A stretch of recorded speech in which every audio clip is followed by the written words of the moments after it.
Hello, everybody. Welcome to our monthly series, Master the Market with Scott O'Neill. Today we have a very special guest, William J. O'Neill. He's the founder of Investors Business Daily as well as the chairman. I'm one of your hosts. My name is Scott St. Clair. I'm a product coach here with MarketSmith, and I'm joined by Scott O'Neill. He's the president of MarketSmith as well as a portfolio manager at O'Neill Data Systems. So does that make me O'Neill number one or number two? Say hi, Pop. Okay. And today, a couple of our topics. We'll start with the current market, of course. We'll get into some psychology of the market, specifically staying the course, especially when the market's in a long, drawn-out process. What does it take to stay the course, not get distracted? And then lastly, we'll evaluate two model book stocks, Amgen in 1991 and then eBay in 0203. And obviously, we like to make sure that you know that neither of the stocks that we mentioned would be considered buy or sell recommendations. Everything that you see is for educational purposes only. All right, let's get right into it, and we'll start with the current market. And here's a daily chart of the NASDAQ. Pop, you want to start? Yeah. We know that the NASDAQ is a lot weaker than the S&P. There's a divergence going on right now. I always look to see where are you in the overall path. In other words, how far are we into the cycle? And I think that we've had a couple of years of strong recovery. So we're later in the particular cycle. It's important to know, are you in the first year of a recovery out of a recession or a correction, or the second year or third year? Because I think most of your real progress is in the first 2 years normally. In the latter part, it's choppy and difficult and easy to give back. Yeah.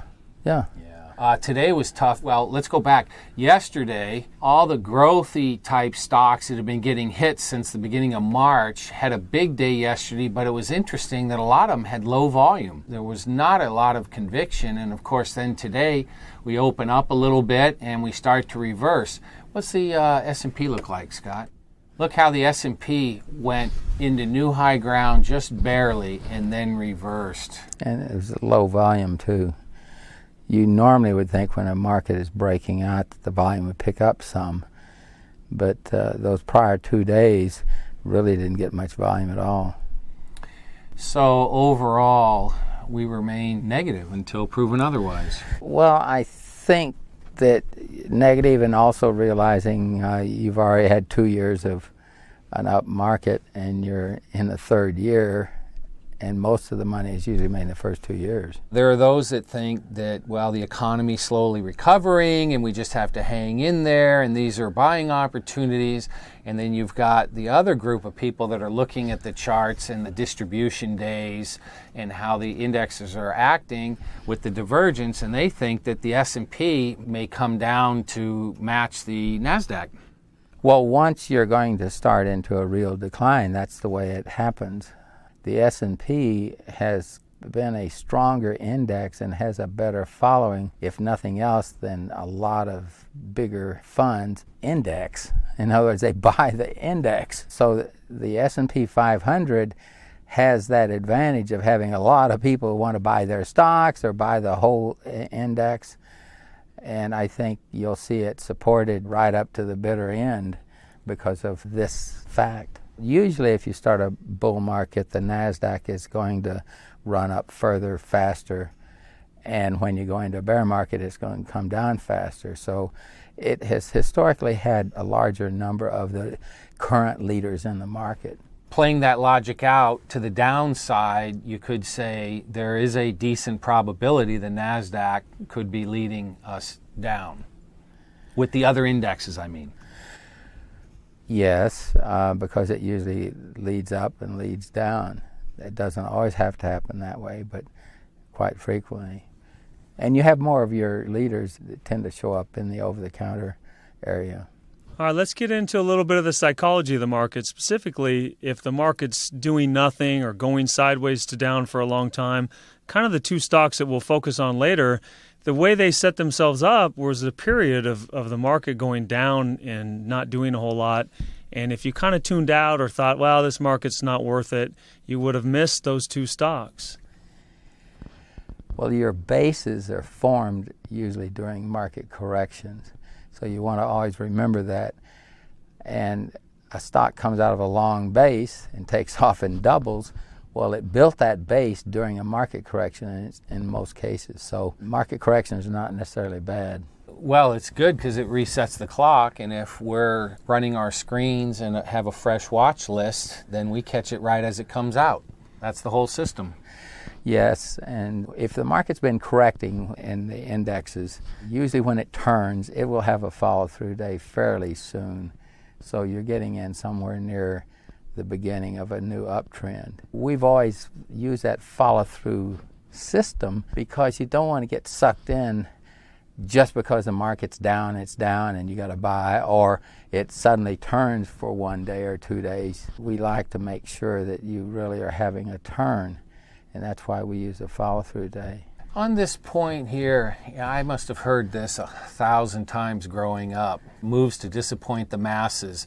When you're watching accumulation and distribution of stocks and of the indexes, that's really where the rubber hits the road. Volume and price action, how is that materializing versus trying to predict or going off of only fundamentals? Well, everybody's asking the question, what do you think the market's going to do? And somebody will answer, well, I think it's going to go up, or blah, blah, blah. All of that's kind of irrelevant. The only thing you can do is track the market itself and see how it's acting, aware of what are the leading stocks. There will be 5, 10, 15 stocks that are leading the market, and how are those leaders acting.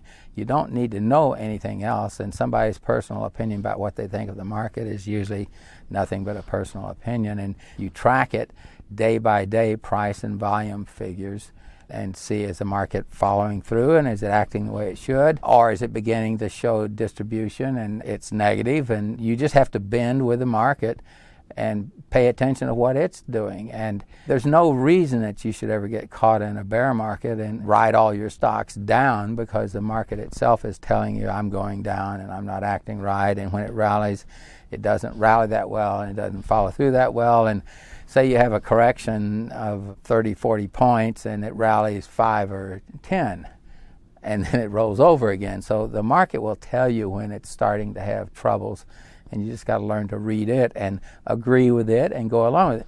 I think the other thing that will help you is, am I in a bear market trend now? Have I come out of this? And how far up the line am I? In other words, where am I in the overall picture? And sometimes you get into a bear market correction and it'll rally at some points, then it rolls over and goes on lower. So studying the market itself, and then the other thing is, in this particular market, what have been the real leaders? And you watch those like a hawk, because let's say you got 10 leaders and the market's been going up and these leaders are acting great, but just watch those leaders. Now, it's okay if 1 or 2 of them roll over and top and start down, but when you start seeing a majority of your leaders giving ground, that will also tell you at some point, something's happening and I'd better watch out. So the leaders know what they are and pay attention to what they're doing, and then the market averages. And if you figure that out, you don't need much else. Yeah, to that point, a lot of the leaders have had a tough time in this current market since the beginning of March. Yes, and you mentioned something that I do quite frequently. Every week or two, I'm always going back saying, okay, now, where's the market now, and where was it 1st of January? And if it's gone nowhere, that's kind of telling me something. Well, we're in May, and the market has made no progress. It's just been unchanged. This is not exactly the environment that I would want to see. In 4 or 5 months, the market's made no headway. So it bothers me, the fact that I'm in May and stocks haven't gone anywhere since the end of the year.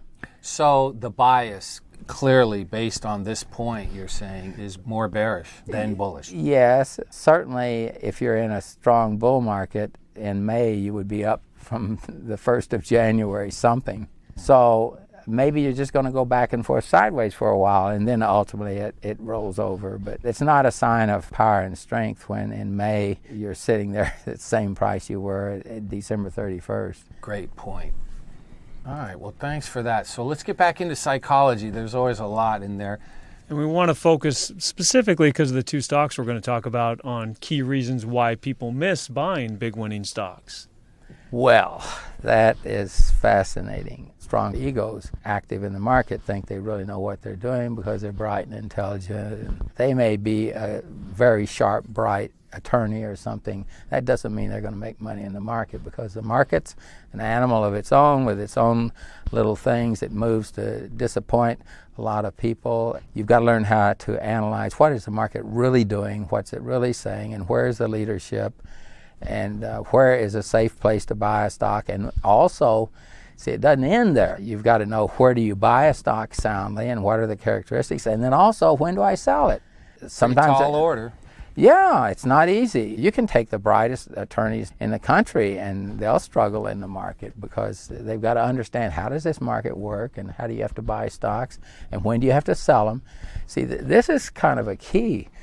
You have to have some selling rules as well as buying rules. You can't just say, oh, I think this is a great stock and the earnings are good and the sales are good and I like it because blah, blah, blah, I use the product, and on and on and on. You're convinced about it.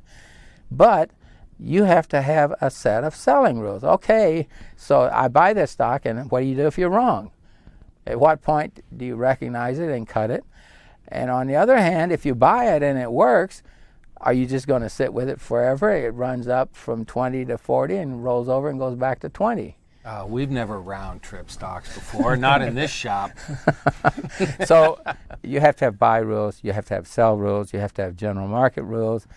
And I like to operate with rules and rules and rules, so that you don't have to go by how you feel or what you think. You've told me before that the more rigid you operate in the market, the better off you are. That's kind of a nice, succinct statement. Well, I like to go by rules, and you use charts. Now, the fact that I use charts doesn't mean that we're going to buy a stock just because the chart's good. The reason a stock goes up is because the earnings are big, the sales are improving, the company's got a new product, the company's got good sponsorship, so there's some pros buying the stock. That's why it goes up, not because of a chart. You use the charts to determine timing or picking up on laggard or weak activity that tells you don't want that stock. So you use all these rules, but you just don't buy something because the chart looks good.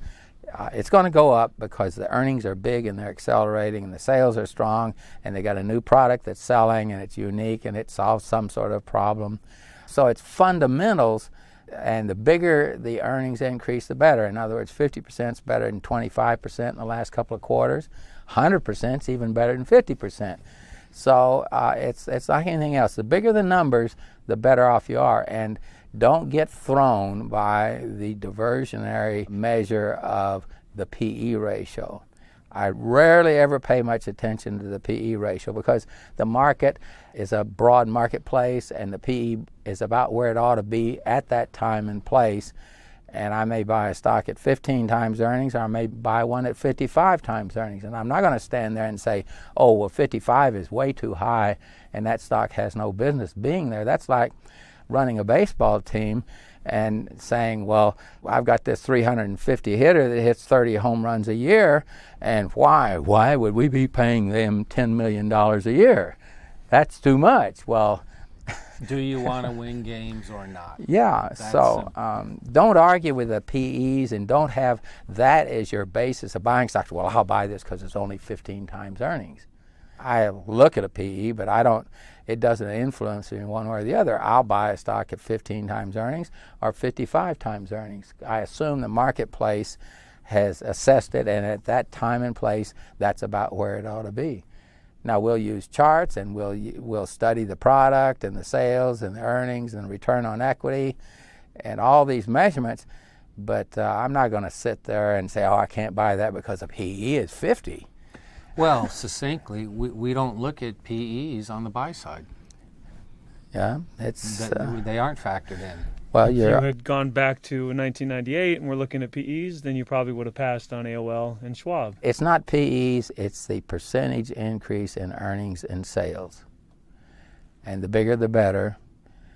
And you should know and understand, well, what does a company make? What's the product and how's it used?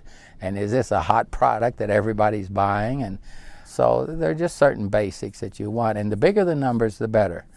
In other words, I don't want to buy something just because the earnings are up 15%, because there are plenty of stocks that are up 50% or 100%. Can we jump back to number 2 here for just a second, Dad? Just this point about making a new high and why getting past any resistance level is so important for a big winner. A lot of people use PE ratios, so they're apt to buy something if it's 15 PE or lower. They want a bargain, they want a value, and sometimes they want to buy on corrections because the stock used to be 20 and it's now 15, and the PE is good and everything is good. But you're looking at the wrong things. The real leaders are going to be closer to their highs for the year, and they're sooner or later going to break out in the highs and make new highs. So if a stock is outstanding, it should be very close, I'd say within 5 to 10% of its high for the year. And operating in those things of new highs are important because that means it's a real big leader. And it's just a whole different way of looking at stocks. A lot of people will buy it because the PE is reasonable or they think it's cheap. It used to sell from 10 to 20 times earnings, and now it's 10 or 11, and so it's a real bargain. And usually what that's meaning is the stock's in trouble. And it comes back to what you just mentioned about ego earlier, and it's an ego thing. If the stock was once 50 and now I'm buying it for 25, that's satisfying to my ego, right? Look how smart I am.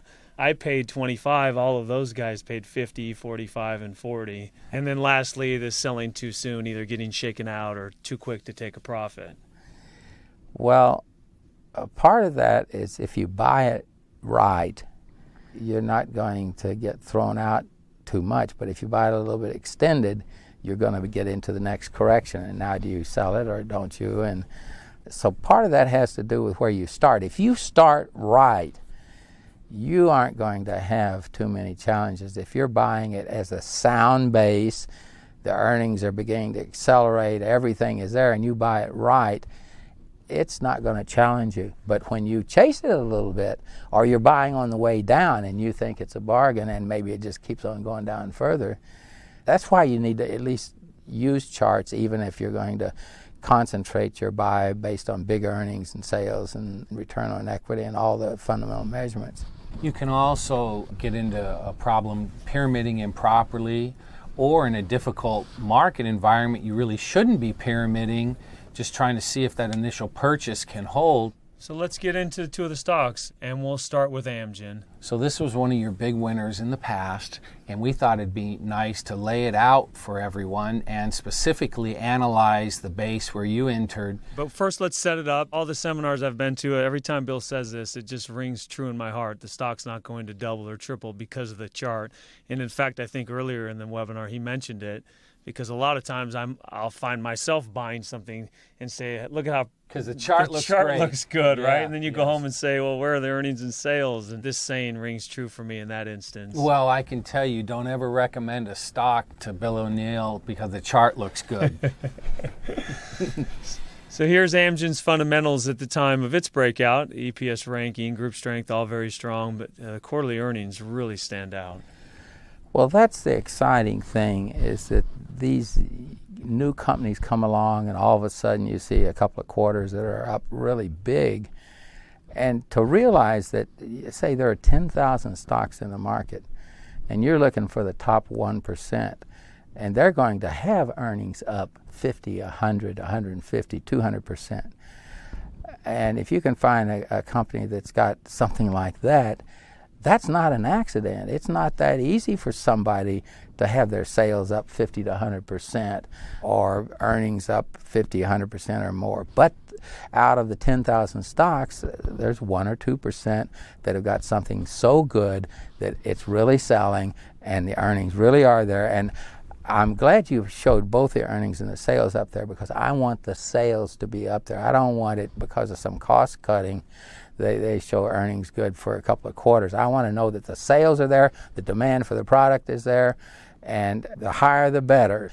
in business, any business person knows to double their sales or double their earnings, that's not so easy to do. So if some companies out there and their earnings are doubling for a couple of quarters, they've got something that's really worthwhile. And so I don't want to buy a stock that earnings are up 15 or 20%.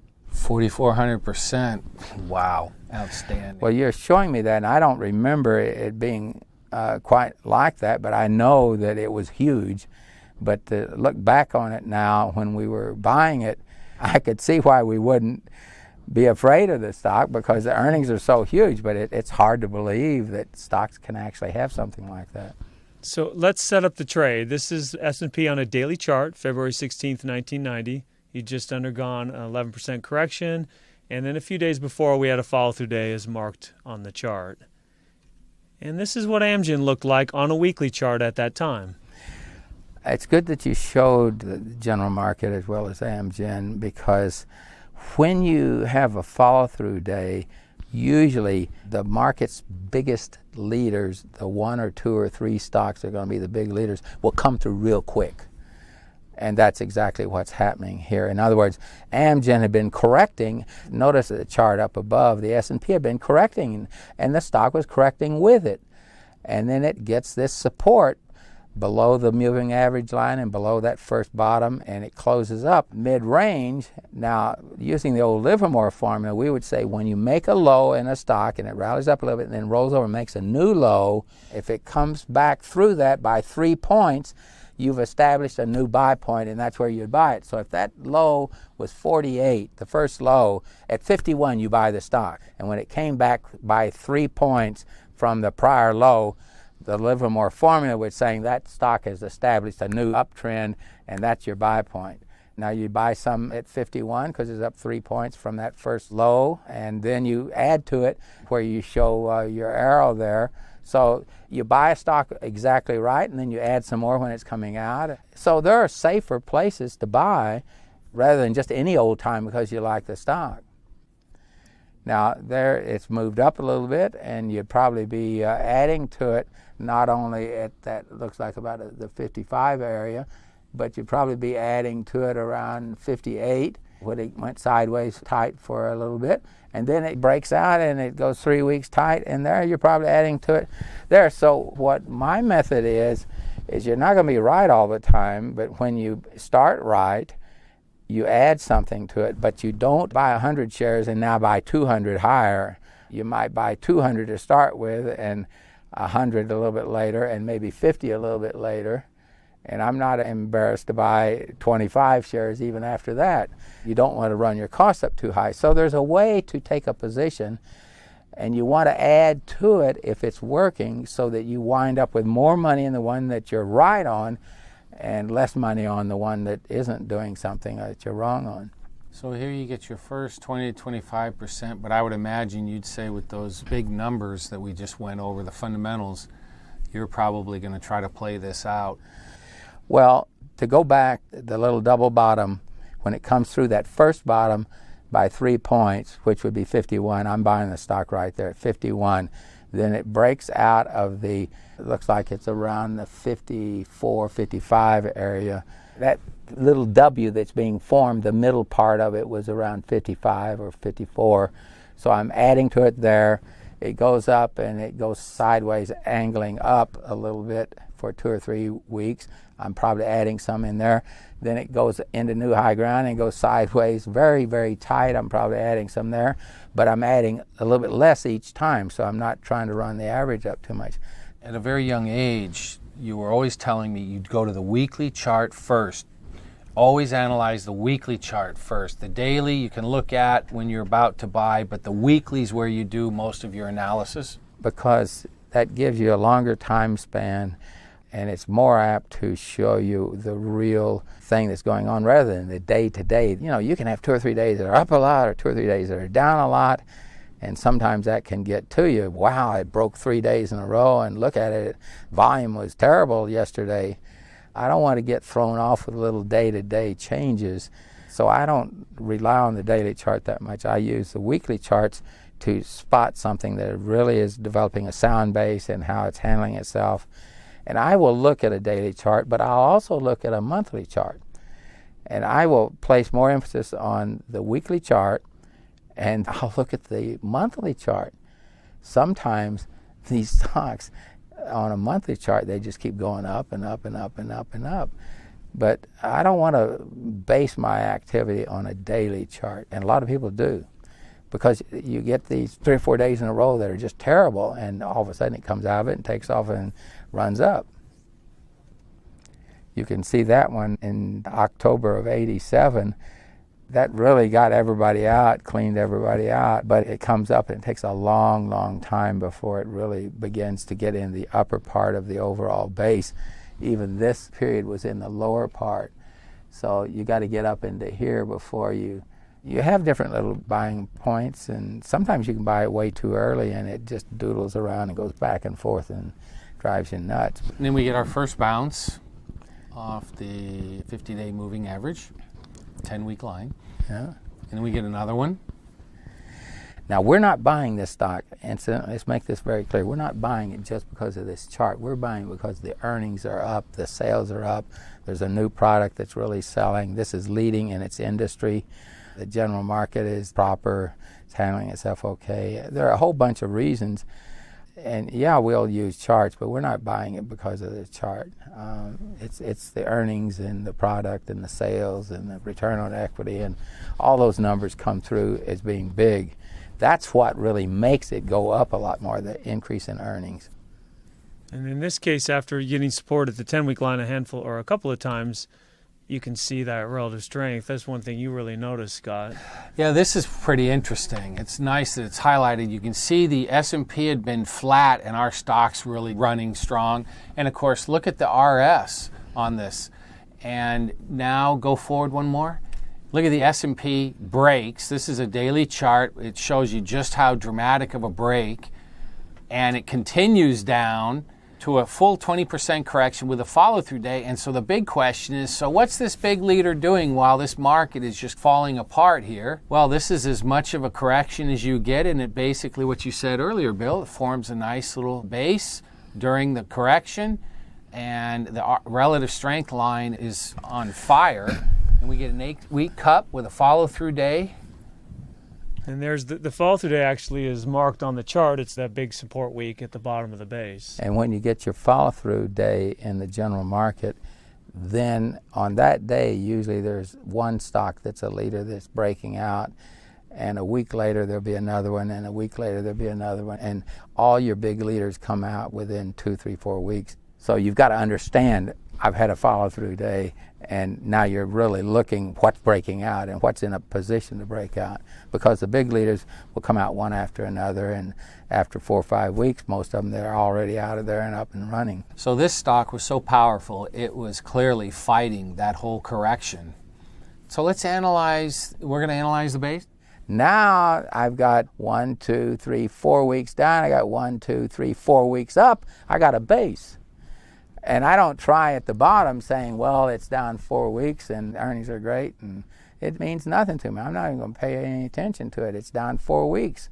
And I won't look at it even at the first week, but now it gets into where it is a base. I say, oh, this is building its base, and it's now acting exactly the way it should. And look at the volume it had in the first week coming off the bottom. So there's some big demand in there. And now I'm looking at it seriously. And I'm not going to be trying to buy it down here either normally. I'm not trying to buy at the lowest price. I'm trying to buy when it has the greatest probability that it's going to go up a lot and work. And relative strength line is ahead of the price into new high ground. Yeah. Acts like a magnet. Yeah. It is a cup with no handle. Those are a little tougher. Some stocks will go down 3 or 4 weeks and up 3 or 4 weeks, and they'll break out, and you have a little U or a little cup, and it doesn't make a handle. You just have to watch your volume figures, and you have both types. But the key here is it got real volume on that week that had the turnaround, and then it came up 4 weeks in a row, and the last 2 weeks were closing at the absolute peak. And sometimes I call these short strokes. That last week in there is a very short spread from the low for the week to the high for the week. But sometimes those are important because you don't want every single stock in a base to be wide and loose. In other words, from the low to the high for the week is all over the place, and so all the weeks are wide and all the weeks up and down are like that. It helps to have some week in there somewhere that's tiny and small and nobody's paying attention because the stock's only fluctuating 2 points during the whole week. And you see that right just before it's getting ready to break out. And notice if you go back over here, you see it the same sort of thing. The little tiny weeks, I like to see some tiny weeks in there where nobody's paying attention to it. It dries up and it's not trading and nobody's watching it. And that is a sign of institutional accumulation. That 3 weeks tied in there, 4 weeks tied in there. There is an institution that was probably buying the stock here and buying it all the way up, and they're buying it every week in that price zone.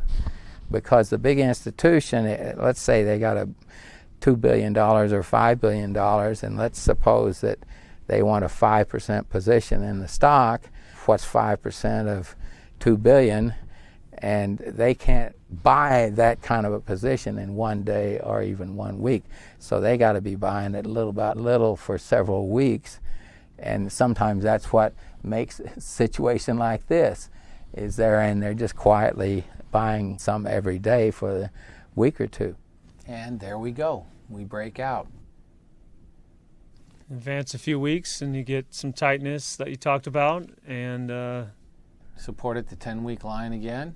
A lot of institutions will buy it when it comes back. See, they bought it coming out of the base, and now when it backs away, they look at it as, well, we got to defend the stock, and they will defend their stocks at the moving average line. Now that is as long as the earnings are good and all that sort of stuff. So before we finish with the thought of the bounce off the 10-week line, I want to go back to the cup here that we talked about for a minute. This is where you started the position, and it's an interesting note to remind everyone that just because you miss a big stock, at some point it will base again. And so if you didn't catch the first base here, it finally slows down and gives us another proper entry point. And this is where you picked it up. And let's go forward a little bit. Now this stock just rockets and it goes into climatic top action, and it does this. And I remember very clearly you did not sell at the climax top in the book. Yeah, and How to Make Money in Stocks, you write a note there where it's tight on the chart, huge earnings and sales. And you've even told stories at the seminars about there was an institution that you were working with that was selling the stock, and you had felt like the run wasn't over because of those big earnings and sales, and you were trying to tell them to stop selling. The move's not over. Yeah, a lot of people will sell when you have a run like that, but it is important to see where did I start and how big are the earnings and sales. And also, we did some studies of the big leaders in every cycle and found out that once you come out of a base, normally the average amount of time for the performance is 1.5 years. Now that's the average of all the big leaders in the last 20, 30 years. If they come out of a base and it's a real leader, it will tend to, on average, last that long, which means there will be some other bases too. Now, I remember this time period really well. I'm going to tell everyone an interesting little story. We had a significant amount of the company assets in this position. You were handling it, Dad.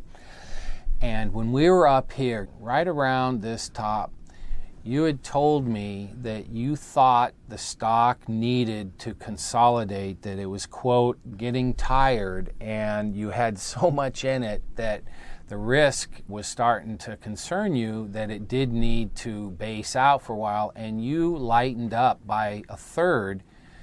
And then I remember you showing, can you forward one slide there, Scott? Yes, that you got the shakeout +3, and you were adding on that week that we're showing now with the green arrow, but also the prior 2 weeks, you started nibbling at it, and you basically reestablished the full position. You bought back with that 1/3.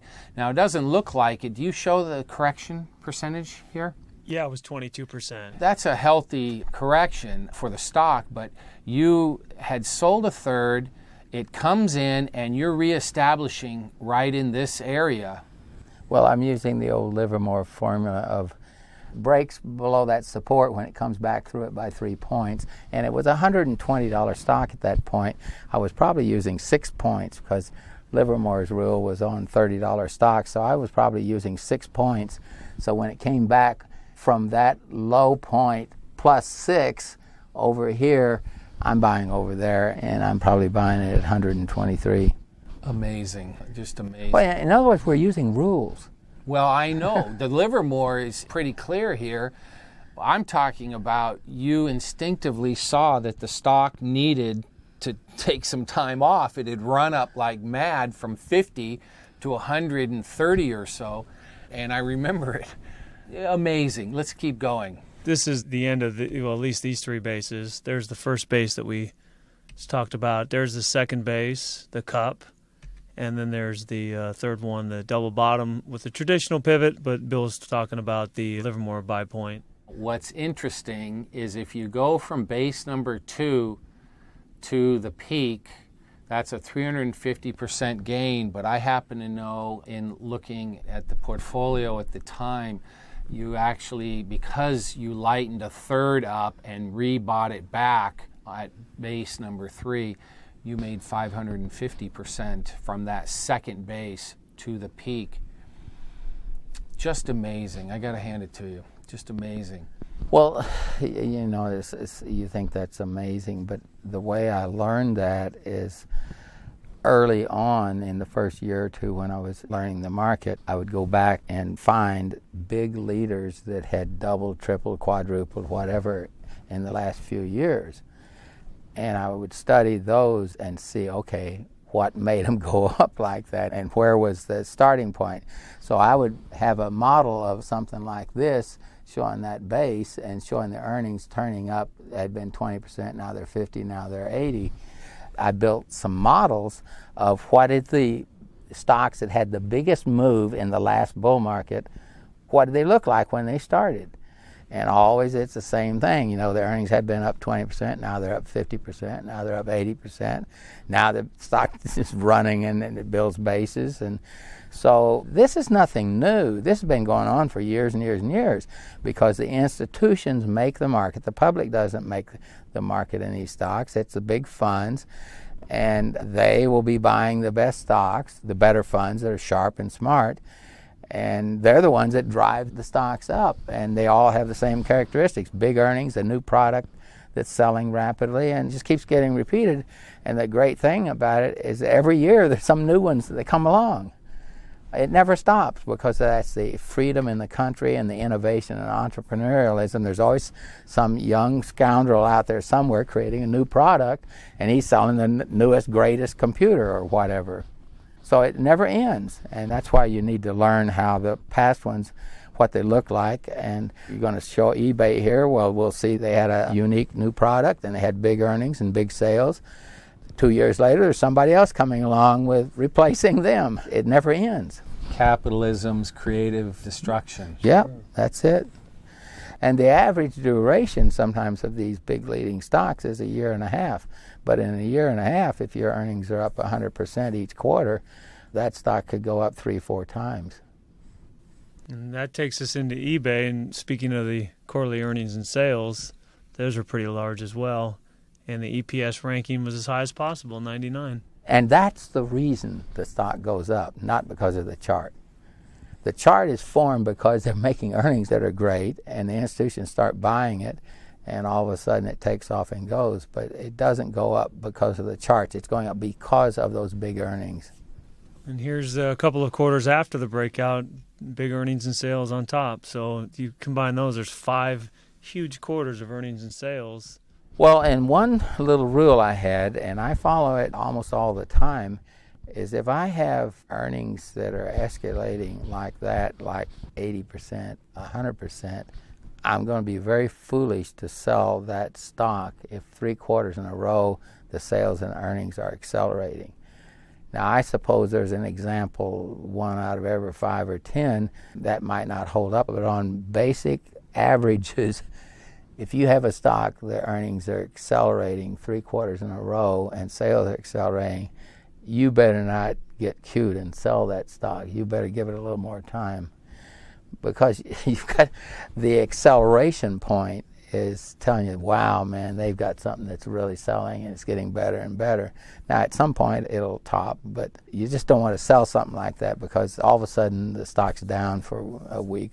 Whoa, this is a tough chart to look at. Sure gives us a dramatic perspective on how long and deep the bear market of 2000 to 2002 was, right before eBay's big move.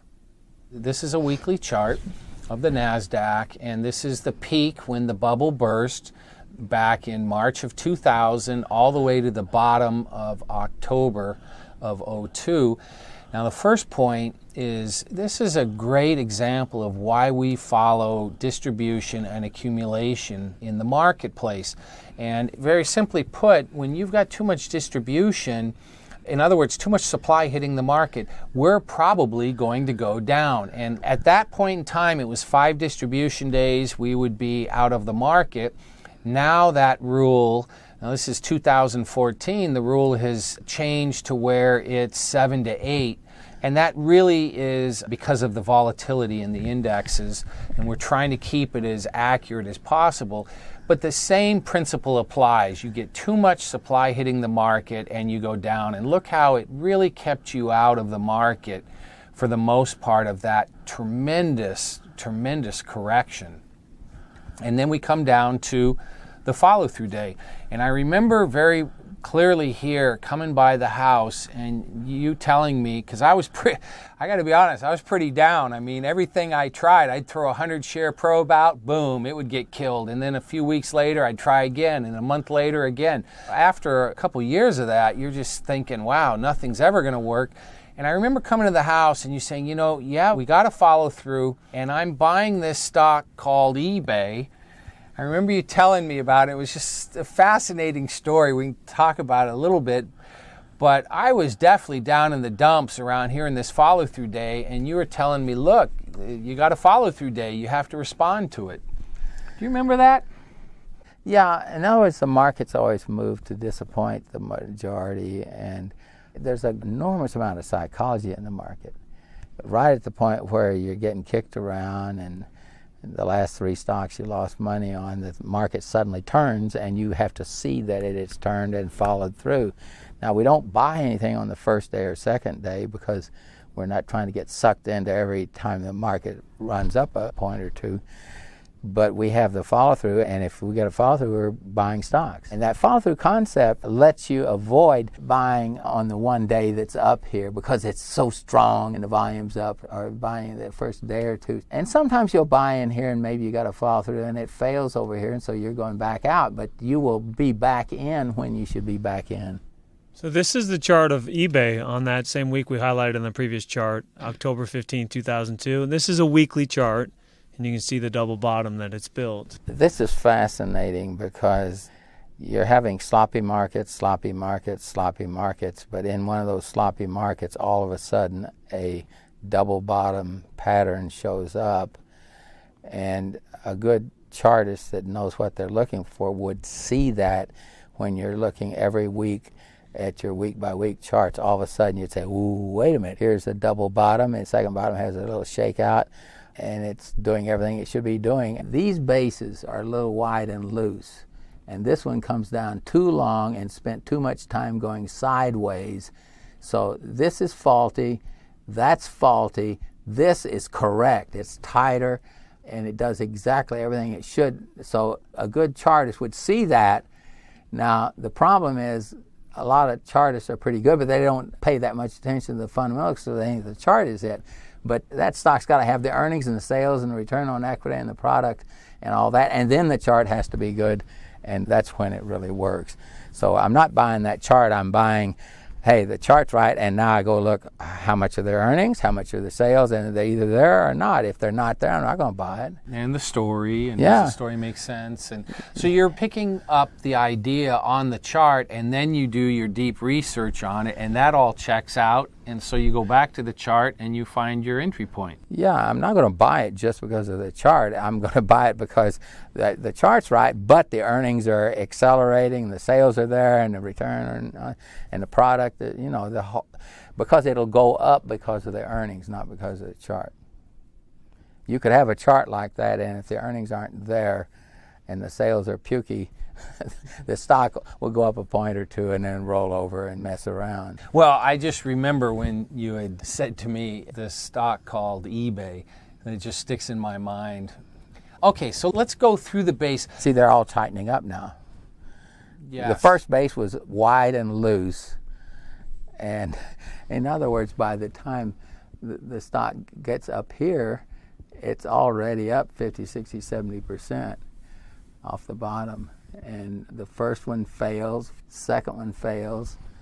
Now you're getting to where they're tightening up, and the third one works. And Scott's pointing out low volume here On the as we're pullback. tightening up. Yep. In other words, no major selling when it's drifting off. The selling's drying up. There's no stock coming into the market. That's what that's telling you. Now the market is looking terrible. And meanwhile, our stock is completely resisting that. And of course, here we go. Relative strength in a new high ground. The relative strength line looks great, while the S&P looks terrible. And what happens? Just before we start to go, we have one last week where they come after us. Yeah, you shake out a little bit, and then it turns. And then it turns. And now that makes your double bottom. And up and out we go. See, the guy that sold on the undercutting of that double bottom is probably not going to buy it back. Oh my gosh, I can't buy it back 10 points higher. But you can't go by how you feel or what you want. If you got faked out there, you got to get back in it. And in fact, if you undercut this point over here, by the time it's 3 points above that, at 54, you're buying it back. And you can't worry about it if you sold it 3 points earlier. You just got to get back in. Yeah. So you can't go by how you feel, or the market kind of moves to disappoint the majority opinion. And you just got to read the market and do what it's doing, regardless of what you said 2 weeks ago. So we come up and we get a little bit of tightness again here. That's because, see, some people didn't buy it when it was breaking out and running up, and they're waiting to buy it when it comes back, and it won't come back a lot. It will not do what you want it to do. You have to figure out what's it doing and do what you're supposed to do. So, yeah, somebody will miss it and say, well, if it comes back to, I'll buy it. It won't quite get back there. It never comes back in. Back Not these elite stocks. On this chart, if you were to pull up a daily, it came down a little bit early in the week, but on Friday, boom, there's a big day, and here you go again with a weekly chart. It's awfully quiet, but if you were in the daily, it could add a couple of days. See, also, if you learn to read these carefully, it runs up like that, and notice how almost all the weeks are closing at the peak. There's 1, 2, 3, 4, 5. 4 out of 5 of those weeks close at the absolute peak, which is interesting. See, the volume picks up over here, but notice it's selling off, and the first week is down a certain amount. The second week is not really down much at all, maybe an eighth or a quarter point, and the volume's up. That's support. Heavy volume without further progress down. See, that's a tiny little detail, but you're selling off, and the first week the volume is very low. Now the second week the volume's huge, but the stock didn't really go down very much. That's heavy volume on the way down without further progress on the way down. So that's support. That's not negative. Yeah, you're highlighting, Dad. We went from 50 to 70, 70-ish, 71, and 1, 2, 3, 4, 5, 6, 7 weeks pretty much up. Well, 6 out of 7 up. And then these 2 weeks we pause. We really don't give any ground at all. That's what you're highlighting. And then what does it do? Oh, we start to base out. And so now we got a great place to really... Now, this is a good point.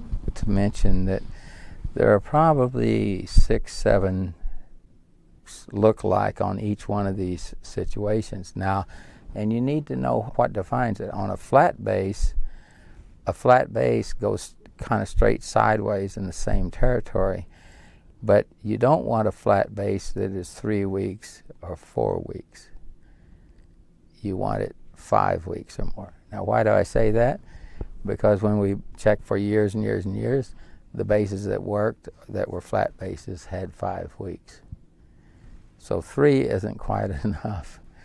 Now, I'm sure there's an exception somewhere, but we're not playing exceptions, we're playing probabilities.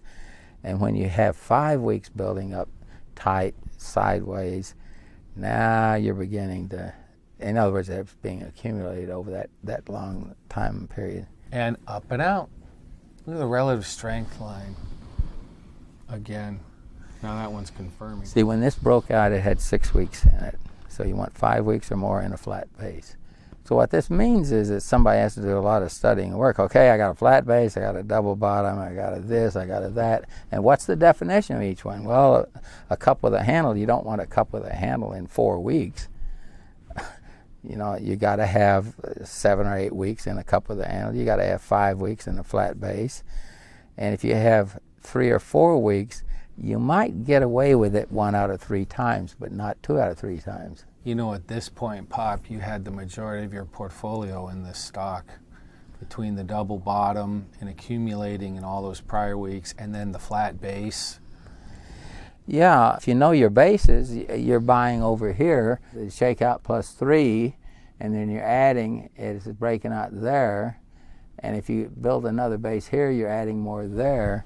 So as long as you don't get carried away and say, wow, this is so great. I bought 100 here and 200 there, and now I'm buying 1,000 of the higher price. You start at a fair amount in the first 1 or 2 buys, and then you're buying less as you go along. So there are a lot of ways to make mistakes. Maybe you're trying to be more careful, so you only buy a little bit, and now this one turns out to be the big leader. And once you figure it out, now you're buying a lot more, but your average cost is running up, and it doesn't work that way. That's why I had a rule that when you buy something, your first buy should be a certain minimum amount. You just don't wind up buying 100 shares to start with, because if it turns out to be your leader, you can't buy 100, now you want to buy 500 up here or higher. Do you remember Juniper, Scott? Well, obviously you remember it. Yes, I had Juniper in the portfolio. And it was a smaller position because it was a pretty volatile stock. And I was up, maybe it was around 40% or 50, something in there. And I remember you gave me a phone call, and I'm wondering, I wonder why he called me. And you said, well, I noticed you have Juniper, and then I knew right away. And you said, but I also noticed it's your smallest position. And of course, I gave you the wrong answer. I said, well, it's kind of volatile, so I wanted to be a little more careful with company money, so I made it a smaller position. And your immediate response was, well, that's not the system. So you're not doing it right. You're supposed to have every initial purchase is the equal amount, and as you pyramid, they should be equal amounts, and then later on, as you figure out which one are the bigger leaders, you start moving more money in. Probably don't remember that. I sure do. Thanks for bringing that up, Scott. It's a great story. So let's go back to the 3 weeks tied over here on eBay. That's probably more fun. So now you're really in this position substantially, and now you're coming up, and then you form 3 weeks tight. What are you thinking now? Well, sometimes I will add some when it's 3 weeks tight based on how much I've bought over here and there and here and there and all that sort of stuff. But it's always a smaller amount, so I'm not running my average cost up too much. The one thing I don't want to do is buy 1,000 shares here and 5,000 up there or something. And see, if you bought some up there, it would be a small amount relative to everything else all the way up. And if you had to, if it's really acting poorly, you can sell off that smaller amount take your little loss of a few points or so and keep your low-cost stock. But now if it really is topping and that's it, well, of course, sooner or later you're going to be blowing it all out. You know, that's a good point. I can recall many times you telling me you will try to hold the best to the last, which implies that if the market starts to weaken, you will lighten up, maybe sell a few blocks of higher cost stock, trying to preserve the earlier purchases. Yeah, sure. Yeah, if you're going to correct or something, you can sell off something you bought here, but if you got this, you may be sitting with it until you're convinced that, hey, this whole thing is not right, and you just blow the whole thing out. So you're trying to give the stock, in essence, the benefit of the doubt up until it clearly is telling you that, no, there are some problems, and then you'll let those initial blocks go. There are a couple of exceptions of that because you got buying rules, you got selling rules. If you're selling on the way up, you can draw a trend line across the tops here. And if you go through that line, you've got to put it in the right place. You know, you connect here and there and see where it is. If it goes through it, normally I would be wanting to sell it. But if it just bounces off of it, I'm not going to be doing anything. For everyone, you want to do trend lines on weekly charts, and you have to pick 3 spots, and you have to have enough duration on the chart. Yes. There has to be some space between the plot points. It's got to be placed correctly over the true trend that's going on. And then if it goes through that upper trend, it should be sold. Obviously, a later sell signal is where we finally break through the 50-day. Look how we hugged it all the way up perfectly, and we finally... You're close below it with the volume up. Below it with above volume. average, yeah. Yes. Yeah, that's kind of key. If you close below the line with the volume being huge. That was eBay, and this is an interesting little note we put in. We'd love you to just comment on it real quickly because we're in a difficult market environment, and as of today, market is in correction. And with the divergence and everything we talked about at the beginning of the webinar, it's a tough environment. Yeah, it's not up. It's been going down, and now it's up one day big or 2 days big. In most cases, you don't know until the 4th day or longer. But now if I have 2 or 3 days up and a day off, and then on a 4th or 5th day I come through real big with the volume, that's my follow-through. And so I know the probability is this is actually apt to be a real turn. All those other things could just be a rally and it fails. So you're trying to sort through that. I don't want to get faked out thinking every time the market's up 1 or 2 days, no matter how strong, that, oh man, I got to get back in there kind of thing. I think you said it earlier, Pop, that during corrections, we agree that bases and consolidation areas are built, but during corrections and market environments that aren't very favorable, that's when you're doing a lot of studying to prepare for that turn, because you want to catch it right as it turns and it confirms, because that's where the most money is made. Yeah, well, you know that you're in a new uptrend. You're not just rallying and it'll fizzle. See, human nature is as soon as the market looks, as I think you said earlier, pukey, not real good, that's the time that a lot of people, quite frankly, tune out, and then they wait all of a sudden, and then they're playing catch up, and they seem to miss the first 3 or 4 real strong leaders. That's because they're going solely by how they feel and what they think. If you're thinking, well, I don't really believe the market, or I don't really believe the economy, or whatever, you know, you're going by your personal opinion, and your personal opinion has nothing to do with it. It's what is actually happening. So if you can judge, okay, what's actually happening is we got a rally, but it hasn't really been the right kind of rally. It didn't follow through. Or we got a rally that did follow through. So yeah, it's not what your personal opinion is of the market or the economy or the president is stupid or whatever else you want. Well, I think you've pretty much taught our shop that the humble are the ones that do well in the market over the long haul. I want to thank you a lot for coming up and talking to the MarketSmith customers, to our IBD customers. They love hearing the war stories and how it really is in the battlefield, and the stocks and how you added to positions and maximized opportunities. Anything closing, Scott? Yeah, I have a friend who's been to numerous advanced investment workshops, and he had taped them all and saved them amazingly, and he has shared a lot of those with me. In fact, I came across one from January 1991, and I was listening to it recently, and it was amazing that it's Bill and David Ryan, who was one of the in-house portfolio managers at the time, talking about the market in January of 91. And specifically, somebody in the audience asked what were some of the good growth stock opportunities that were available at that moment. So we're going to play one of those older recordings for you so you can hear Bill talking about a stock as well as David back in that 1991 time period. What are the three best growth stock opportunities in the market? Well, the problem is your general market. I think either one of us could find several great growth companies. Home Depot is a great growth company. But that doesn't mean it's going to work out if we're pounding away with bad news internationally, bad news for week after week and all that. You got to wait until that pressure lifts off. What are some of the other? I'd probably say Amgen. I think it's medical field right here in the Valley. one of the strongest stocks. It looks like the leading group, the drug group. Looks fine. There are about 20 stocks that are all right.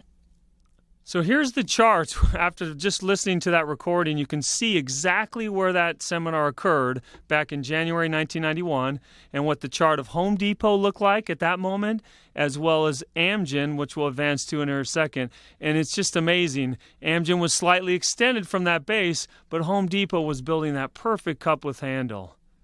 It's just amazing to look at. It's just such a neat historical timepiece. I really enjoy listening to them. That's why I really wanted to share it with you guys. Yeah, I agree. It's great to go back and look at the actual positions. It gives us all energy to keep hunting for the next set of leaders. This is a real pleasure for me, and I know a lot of you will think the same. So thank you for attending. If you have any questions, you can contact us with the phone number on there or email us at reachus@marcusmith.com. Thanks very much.